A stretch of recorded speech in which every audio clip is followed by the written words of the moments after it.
2025 formula 1 season തിരശ്ശീല വീണിട്ട് ദിവസങ്ങൾ കുറച്ചേ ആയിട്ടുള്ളൂ. ലാൻഡോ നോറിസ് തൻ്റെ കന്നി ഫോർമുല 1 കിരീടത്തിൽ മുത്തമിട്ടു. ആകർഷകമായൊരു ടൈറ്റിൽ ഫൈറ്റും കണ്ടു. മാക്സ് വെർസ്റ്റാപ്പൻ ഒരു ഗംഭീര കംബാക്കിൻ്റെ അരികത്ത് വീണു. ഇനി അതെല്ലാം ചരിത്രമാണ്. ഒരു മാറ്റത്തിനായി ഒരുങ്ങുകയാണ് ഫോർമുല 1. അബുദാബിയിൽ ചെക്കേർഡ് ഫ്ലാഗ് വീശിയപ്പോൾ ഒരു സീസണ് മാത്രമല്ല നമ്മൾ വിട പറഞ്ഞത്, ഒരു യുഗത്തിനോട് കൂടിയാണ്. 2026 മുതൽ പുതിയ ജനറേഷൻ കാറുകളാണ് ട്രാക്കിലിറങ്ങുക. ടീമുകളും എഞ്ചിനീയർമാരും അവരുടെ പഴയ പ്ലാനുകൾ ഉപേക്ഷിച്ച് പുതിയ കാലത്തിനായി ഒരുങ്ങുകയാണ്. It's a new playbook now. വേഗമേറും, പവറും ഉണ്ടാകും, ഒപ്പം സേഫ്റ്റിയും ഉറപ്പുവരുത്തും. ഫോർമുല 1 ഒരു ഇവോൾവിംഗ് സ്പോർട്ടാണെന്ന് പറയാറുണ്ട്. ഇങ്ങനെയുള്ള മാറ്റങ്ങൾ മുമ്പും കണ്ടിട്ടുണ്ട്. 2022 കണ്ടു, 2017 കണ്ടു, 2014 കണ്ടു. ഒരു പക്ഷേ 2014 1.6 ലിറ്റർ V6 ഹൈബ്രിഡ് എഞ്ചിൻസ് കൊണ്ടുവന്നതിന് ശേഷം ഉണ്ടാകാൻ പോകുന്ന ഏറ്റവും വലിയ മാറ്റങ്ങളിലൊന്നിനാണ് ഫോർമുല 1 2026 സാക്ഷിയാകാൻ പോകുന്നത്. പുതിയ ചേസിസ് വരുന്നു, പുതിയ എഞ്ചിൻ റൂൾസ് വരുന്നു, ഒപ്പം ഫോസിൽ ഫ്യൂവൽസ് മാറ്റി സസ്റ്റൈനബിൾ ഫ്യൂവൽസ് കൊണ്ടുവരാൻ പോകുകയാണ്.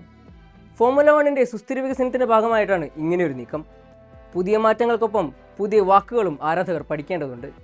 എല്ലാം നമുക്ക് വിശദമായി പരിശോധിക്കാം. ആദ്യമായി കാറുകളുടെ ലുക്ക് തന്നെ മാറും. കാറുകളുടെ വലിപ്പം കൂടി വരുന്നു എന്ന പരാതി പലർക്കും ഉണ്ടായിരുന്നു. അതിന് പരിഹാരമായിട്ടാണ് പുതിയ ജനറേഷൻ കാറുകളിൽ അവയുടെ നീളം കുറയും, ഒപ്പം ഭാരവും കുറയും, വീതിയും കുറയും. ഭാരം കുറഞ്ഞ ചെറിയ ബൈക്കുകൾ ട്രാഫിക്കിലൂടെ ഓടിക്കുമ്പോൾ എളുപ്പമുണ്ടാകാറില്ലേ? അതുപോലെ പുതിയ കാറുകൾ കൂടുതൽ ഡ്രൈവർ ഫ്രണ്ട്ലി ആകും. പ്രധാനപ്പെട്ട മറ്റൊരു മാറ്റം വരുന്നത് ഫ്രണ്ട് ആൻഡ് ബാക്ക് വിങ്ങുകളിലാണ്. വളരെ കോംപ്ലിക്കേറ്റഡ് ആയിട്ടുള്ള വിങ്ങുകളുള്ള കാലമുണ്ടായിരുന്നു ഫോർമുല 1. കാറിലേക്ക് വരുന്ന എയർ ഫ്ലോ നിശ്ചയിക്കുന്നതിലും അതിലൂടെ ഗ്രിപ്പ് ഉറപ്പുവരുത്തുന്നതിലും നിർണായക പങ്കുവഹിക്കുന്ന സ്ട്രക്ചറാണ് വിങ്ങുകൾ. 2026 മുതൽ വിങ്ങുകൾ സിമ്പിളാകും, സ്മാർട്ടുമാകും. കോർണറിലൂടെ പോകുമ്പോൾ വിങ്ങുകൾ അടച്ച് ഡൗൺ ഫോഴ്സ് കൂട്ടാനും അതിലൂടെ ഗ്രിപ്പ് കൂടുതലുണ്ടാക്കാനും സാധിക്കും. അതേസമയം സ്ട്രെയിറ്റ് ലൈനിലൂടെ പോകുമ്പോൾ വിങ്ങുകൾ തുറന്ന് ഡ്രാഗ് കുറച്ച് സ്പീഡ് കൂടുതൽ ലഭിക്കും. ഇതിനെ ആക്റ്റീവ് എയറോഡൈനാമിക്സ് എന്നാണ് പറയുന്നത്. ഏത് ലാപ്പിലും എവിടെ വേണമെങ്കിലും ആർക്ക് വേണമെങ്കിലും ഇത് ഉപയോഗിക്കാം. More speed, more control with more overtaking. Dirty air, ഈ വാക്ക് പലരും FM മൂവിയിൽ കേട്ടിട്ടുണ്ടാകും. മുമ്പിലുള്ള കാറുകൾ വേഗത്തിൽ പോകുമ്പോൾ പിന്നിലുള്ള കാറിലേക്ക് അടിക്കുന്ന വായുവിനെയാണ് ഡേർട്ടി എയർ എന്ന് പറയുന്നത്. അതുമൂലം മുമ്പിലുള്ള കാറുകളെ ഫോളോ ചെയ്യാൻ ഇപ്പോഴത്തെ കാറിൽ വളരെ കഷ്ടമാണ്. ഉദാഹരണത്തിന് ഒരു വലിയ ബസ്സിൻ്റെ പുറകിൽപ്പെട്ട അവസ്ഥയായിരിക്കും. എന്നാൽ 2026 കാറുകൾ ഈ പ്രശ്നം കുറയ്ക്കാനുള്ള തരത്തിലാണ് ഡിസൈൻ ചെയ്തിരിക്കുന്നത്. അതോടെ മുമ്പിലുള്ള കാറിൻ്റെ പിന്നാലെ വെച്ച് പിടിച്ച് ഓവർടേക്ക് ചെയ്യാൻ എളുപ്പമായിരിക്കും. പുതിയ കാറുകൾ സിമ്പിളാണ്, പവർഫുള്ളുമാണ്. അപ്പോൾ ഇനി പവറിനെ കുറിച്ച് സംസാരിക്കാം. എഞ്ചിനിൽ വലിയ മാറ്റങ്ങളൊന്നുമില്ല. 1.6 ലിറ്റർ V6 ഹൈബ്രിഡ് എഞ്ചിൻ തന്നെയാണ് ഉപയോഗിക്കുന്നത്. ഇതുവരെയുള്ള എഞ്ചിനുകൾ കൂടുതൽ പവർ ഉപയോഗിക്കുന്നത് ഇന്ധനത്തിൽ നിന്നായിരുന്നു. പുതിയ കാറുകളിൽ പകുതി പവർ ഇന്ധനത്തിൽ നിന്നും പകുതി ബാറ്ററിയിൽ നിന്നുമാകും. അതോടൊപ്പം ഇലക്ട്രിക് മോട്ടറിൻ്റെ പവർ 3 ഇരട്ടിയായി വർദ്ധിപ്പിച്ചിട്ടുമുണ്ട്. 400 km/h സ്പീഡ് വരെ പോകാനുള്ള തരത്തിലാണ് കാറുകൾ നിർമ്മിച്ചിരിക്കുന്നത് എന്നാണ് റിപ്പോർട്ടുകൾ പറയുന്നത്. നിലവിലുള്ള സ്പീഡ് റെക്കോർഡ് 375 km/h ആണ്. ഇനി നേരത്തെ പറഞ്ഞ പുതിയ വാക്കുകൾ എന്തെല്ലാമെന്ന് നോക്കാം. DRS അതിനി പഠിക്കേണ്ട. അത് മൊത്തത്തിൽ ഒഴിവാക്കി പുതിയതായി കൊണ്ടുവന്നതാണ് ഓവർടേക്ക് മോഡ്.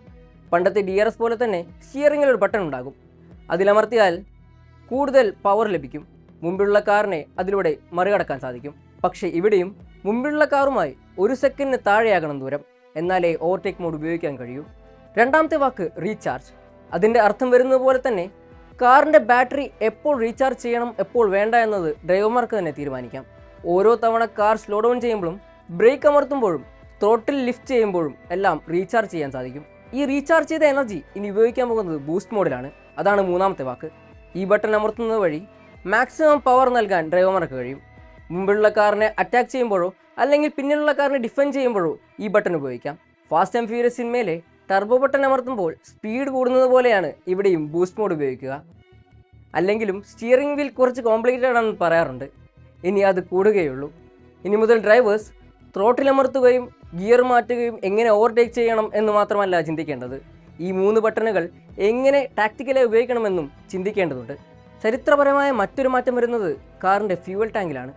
അടുത്ത സീസൺ മുതൽ സസ്റ്റൈനബിൾ ഫ്യൂവൽസ് ഉപയോഗം നിർബന്ധമാക്കാൻ പോവുകയാണ്. മാലിന്യങ്ങൾ, ബയോമാസ്, കാർബൺ ക്യാപ്ചർ തുടങ്ങിയവയിൽ നിന്ന് ഉണ്ടാക്കുന്ന ഇന്ധനം ഉപയോഗിച്ചായിരിക്കും കാറുകൾ പ്രവർത്തിക്കുക. പെർഫോമൻസ് കുറയുകയുമില്ല, പരിസ്ഥിതി സംരക്ഷണവും. എന്നാൽ ടീമുകളുടെ എണ്ണം കൂടുമ്പോഴും റേസുകളുടെ എണ്ണം കൂടുമ്പോഴും സ്വാഭാവികമായും മറ്റ് രീതികളിൽ പരിസ്ഥിതിക്ക് പ്രശ്നം തന്നെയല്ലേ? എന്തായാലും പരിസ്ഥിതിയെക്കുറിച്ച് ആലോചിച്ചുള്ള നീക്കം നല്ലത് തന്നെ. എല്ലാ അപ്ഡേറ്റിലും ഫോർമുല 1 ഒരു കാര്യത്തിൽ ഉറപ്പുവരുത്താറുണ്ട്: ഡ്രൈവർ സേഫ്റ്റി. അതിവിടെയും വരുത്തിയിട്ടുണ്ട്. ക്രാഷ് സ്ട്രക്ചർ, സൈഡ് പ്രൊട്ടക്ഷൻ എല്ലാം കൂടുതൽ മെച്ചപ്പെടുത്തിയിട്ടുണ്ട്. ഡ്രൈവർമാരുടെ തലയ്ക്ക് മുകളിലുള്ള റോൾ ഹൂപ്പ് എന്ന് പറയുന്ന സ്ട്രക്ചറിന് കൂടുതൽ ശക്തി നൽകിയിട്ടുണ്ട്. മോശം കാലാവസ്ഥയിൽ കാറുകളെ കാണാനായി മിററിന് സൈഡിൽ ഒരു ലൈറ്റും ഘടിപ്പിച്ചിട്ടുണ്ട്. സോ പുതിയ കാറുകൾക്ക് സ്പീഡ് കൂടും, പക്ഷേ ഗ്രിപ്പ് കുറയാനും സാധ്യതയുണ്ട്. പുതിയ ബട്ടണുകൾ കൂടി വരുമ്പോൾ ഡ്രൈവർമാരുടെ സ്കില്ലിന് പ്രാമുഖ്യമേറും. ഓരോ ചെറിയ പിഴവിനും വലിയ വില കൊടുക്കേണ്ടി വരും. 2026 പുതിയൊരു സീസൺ മാത്രമല്ല, പുതിയൊരു യുഗത്തിന് കൂടി തുടക്കം കുറിക്കുകയാണ്. ഇതൊക്കെ പറയുമ്പോഴും ലൂയിസ് ഹാമിൽട്ടൺ പണ്ട് പറഞ്ഞതുപോലെ the cars change, rules change, drivers change, but the fight to be the fastest never does.